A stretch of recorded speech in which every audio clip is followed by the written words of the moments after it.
अस्सलाम वालेकुम and good morning to all of you. तो एक बार फिर आप लोगों का स्वागत है आपके अपने channel chalk and star academy पे। जैसा कि आप लोगों को मालूम है कि राजस्थान पब्लिक सर्विस कमीशन के फर्स्ट ग्रेड, सेकंड ग्रेड यानी कि टीजीटी और पीजीटी की वैकेंसी आ गई है। तो जो बच्चा आरपीएससी के फर्स्ट ग्रेड और सेकंड ग्रेड के बैच से जुड़ना चाहता है वो हमारे व्हाट्सएप नंबर 9045220432 पर राब्ता कर सकता है। और आज का हमारा टॉपिक होगा मजरूह सुल्तानपुरी, जिनकी पैदाइश 1919 ईस्वी या 20 ईस्वी में हुई है और वफात 2000 ईस्वी में हुई है। इनका असल नाम है असरारुल हसन खां मजरूह सुल्तानपुरी। सुल्तानपुर उत्तर प्रदेश में पैदा हुए। इनकी इब्तदाई तालीम घर पर हुई, फिर इन्होंने लखनऊ से तिब की सनद हासिल की और तिबाबत का पेशा इख्तियार किया। लेकिन बचपन से ही इन्हें शायरी से लगाव था और बहुत जल्द वो तिबाबत छोड़कर सिर्फ शायरी करने लगे थे। बाद में वो मुंबई चले गए और उन्होंने फिल्म के लिए बहुत से मकबूल और मशहूर गीत लिखे।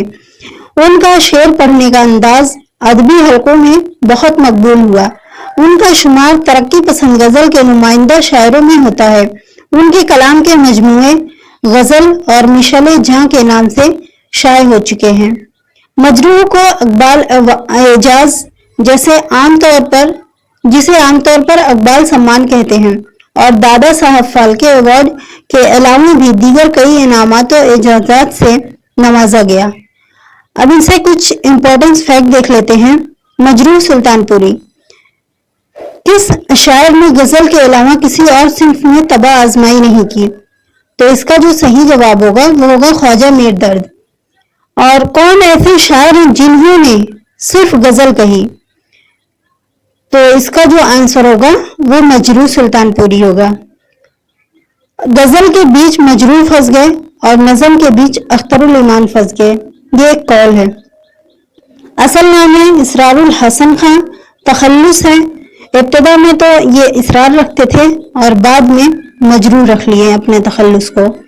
पैदाइश 1919 ईस्वी सुल्तानपुर में और वफात 2000 ईस्वी मुंबई में। वालिद मोहम्मद हसन खां और 1936 ईस्वी में शायरी की इब्तिदा की। इन्होंने अपनी शायरी की इब्तिदा कब की? 1936 ईस्वी में। जबकि 1936 ईस्वी में ही मुंशी प्रेमचंद की वफात भी हुई थी और 1936 ईस्वी में ही असगर गंडवी की भी वफात हुई थी। मजरूह सुल्तानपुरी तरक्की पसंद शायर थे। मजरूह सुल्तानपुरी कैसे शायर थे? तो वो एक तरक्की पसंद शायर थे। मजरूह ने सिर्फ गजल में तबा आजमाई की और मजरूह ने सिर्फ कौन सी सिंफ में तबा आजमाई की? तो गजल में की। मजरूह सुल्तानपुरी रशीद अहमद सिद्दीकी से मुतासिर रहे और 3 साल तक वहीं पर रहे, उन्हीं के साथ रहे।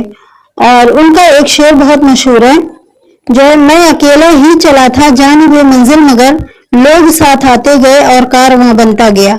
ये मजरूह सुल्तानपुरी का शेर है। मजरूह सुल्तानपुरी ने 1945 ईस्वी में अपना पहला नगमा यानी कि गाना लिखा था और गाने की जो बोल थी, जब दिल ही टूट गया हम जी के क्या करें। मजरूह सुल्तानपुरी ने फिल्मों में 55 साल तक काम किया।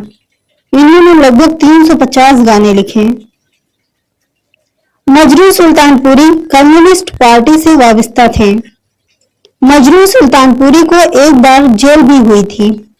मजरूह सुल्तानपुरी को तरक्की पसंद तहरीक में गजलों का नकीब कहा जाता है। और मजरूह सुल्तानपुरी के 2 शेरी मजमूए हैं।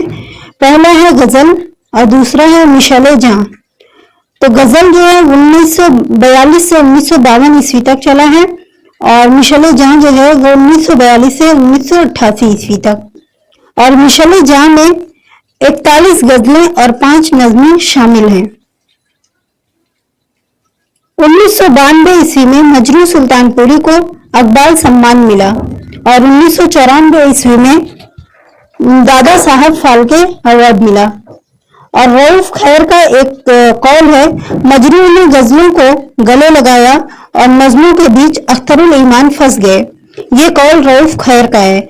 मजरूह सुल्तानपुरी नेहरू की नियतों के खिलाफ थे। वो नेहरू की नियत से, जो उनकी नीति थी, उससे खिलाफ थे। تو آج کا ہمارا ویڈیو یہیں تک ہے، ملتے ہیں نیکسٹ ویڈیو کے ساتھ۔ اوکے، اللہ حافظ۔